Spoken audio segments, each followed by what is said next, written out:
Welcome in the 15th episode of this YouTube series Book Bro.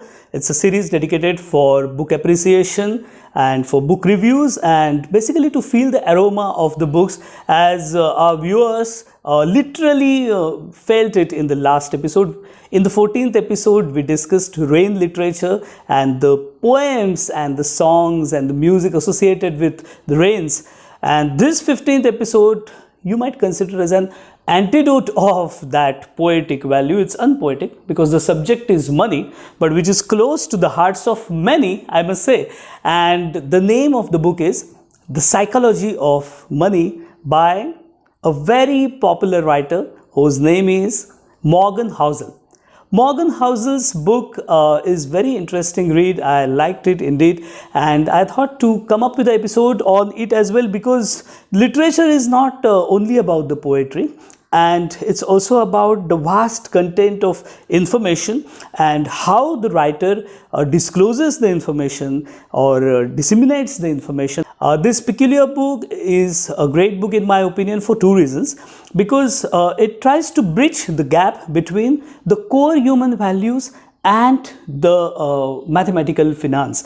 If you are looking towards this book as a guide to invest in certain IPO or certain mutual funds, or the ways where you might get interest rate which is beneficial than the rest of the projects, then you will be thoroughly disappointed, because this is not those kind of self-help finance guide books which is going to guide you to give some fast run tips. It's not like that. In fact, it's a book which tries to bridge the great cleft, the gigantic cleft between cold, calculated, sometimes mean financial advice and the central core human belief systems and values. Because at the end of the whole story, as the Vedic philosophy states, that there are four purush in our life, and those are dharma, artha, kama and moksha. So artha is money. So money is a very important part of one's life, and Housel basically tries, in my opinion, to connect the dots of this artha, this finance, with the rest of the spheres of the life.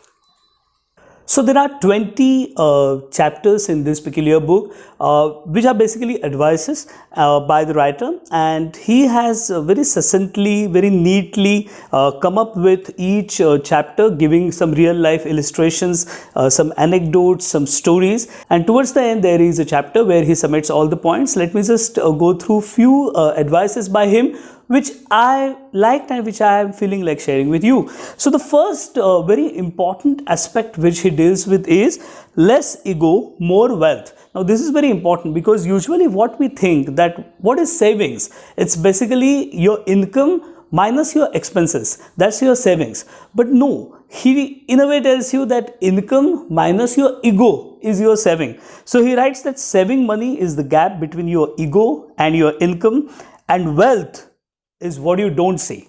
Now this is very interesting. Wealth is what you don't see. That's his first advice. The second advice is manage your money in a way that helps you sleep at night. The third one, if you want to do better as an investor, the single most powerful thing you can do is to increase your time horizon. There is very interesting advice which I like, that use money to gain control over your time. Now this is very important, because I come across people from all socio-economic strata who are practically running out of time to make money, and then with all the money they have gained, they don't have time enough to spend it. Use that time for their own hobbies or own passions. Instead of that, they are just stuck in a cycle where endlessly they will be generating money and not able to do anything more than that. The fifth advice is be nicer and less flashy. Now this is very important. I'm going to read it verbatim. He writes, "No one is impressed with your possessions as much as you are. You might think you want a fancy car or a nice watch, but what you probably want is respect and admiration. And you are more likely to gain those things through kindness and humility than horsepower and chrome." Isn't this very interesting? Why you want possessions? Because you want possessions in the first place with the hope that somebody basically would admire you and respect you, and instead of that, I think, in my opinion, what's the end result is only jealousy. They don't admire you for having that, they get jealous of you for having your flashy car or flashy watch. So in order to have that kind of respect and admiration, I think you need to invest more in the human interaction through empathy, through kindness, and through humility. The next advice is save. Just save. You don't need a specific reason to save. Now, this is very important because we always think in terms of saving for some educational purpose, saving from daughter's marriage. That's very conventional Indian psyche. But the thing is, you really don't need a reason. You shouldn't have a reason to save. You should save money because that's how the wealth is generated. I can combine few of his advices in one go because I think he is just rewriting in different forms. The first is he writes that become okay with a lot of things going wrong. You can wrong half the time and still make a fortune. The second is worship room for error. I think it just means the same. And third is respect the mess. This is very interesting because he writes that smart, informed, and reasonable people can disagree in finance because people have vastly different goals and desires. There is no single right answer, just the answer that works for you.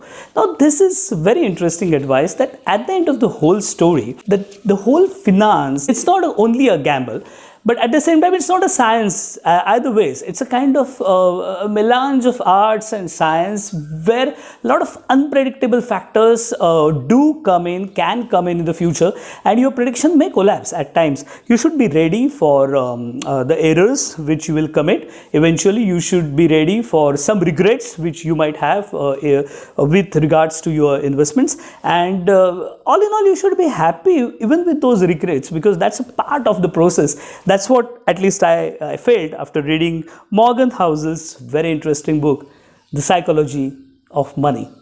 As I told you, there are basically 20 advices, 20 chapters. The chapterization has been done in a very nice way. Critically, if you ask me, the text is easy, lucid, comprehensive, with the illustrations and anecdotes wherever they are necessary, and it's quite cohesive at the same time. One important aspect which I liked throughout the book is that it's not screamingly persuasive as of the many other finance books or self-help books.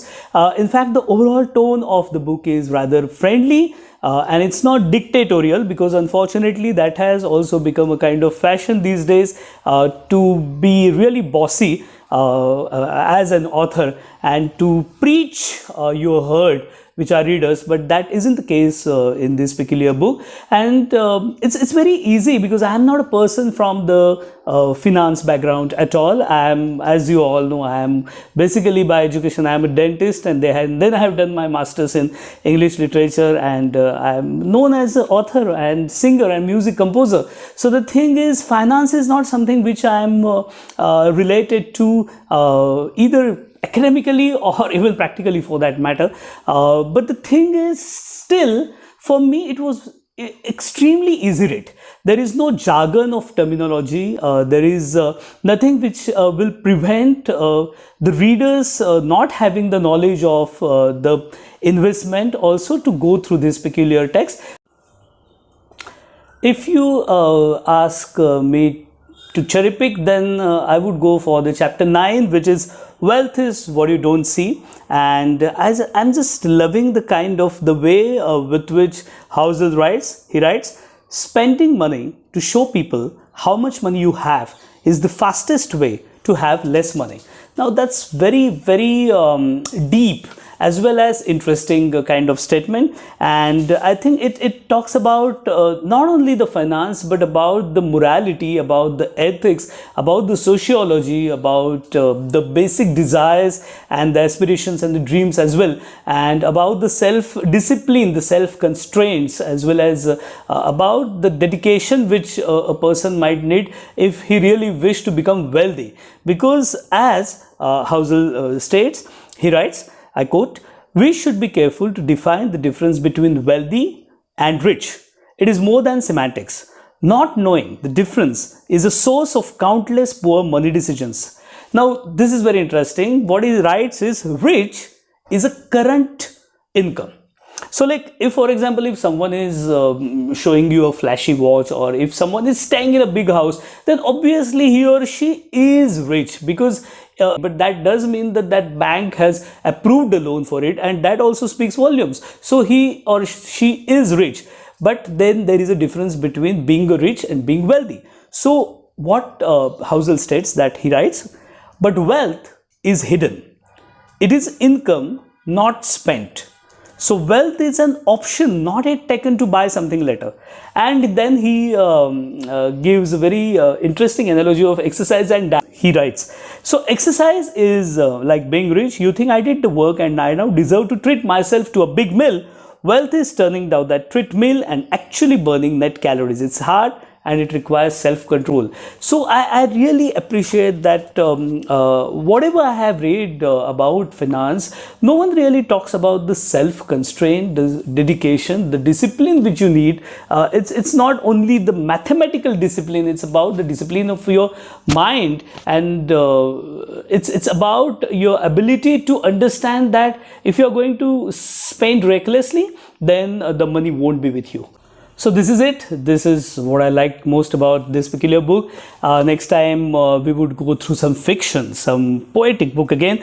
But for today it was The Psychology of Money, because money is also something which we all need and which we all, I think, carefully handle. That's the message of this peculiar book. As the subheading tells, The Psychology of Money, Timeless Lessons on Wealth, Greed and Happiness. I liked all these three phrases, because then there is a wealth, not only the richness, and then there is a concept of greed and the happiness, and all these three things are so closely intertwined that we must be able to separate them, look towards these three aspects of life and control them whenever necessary.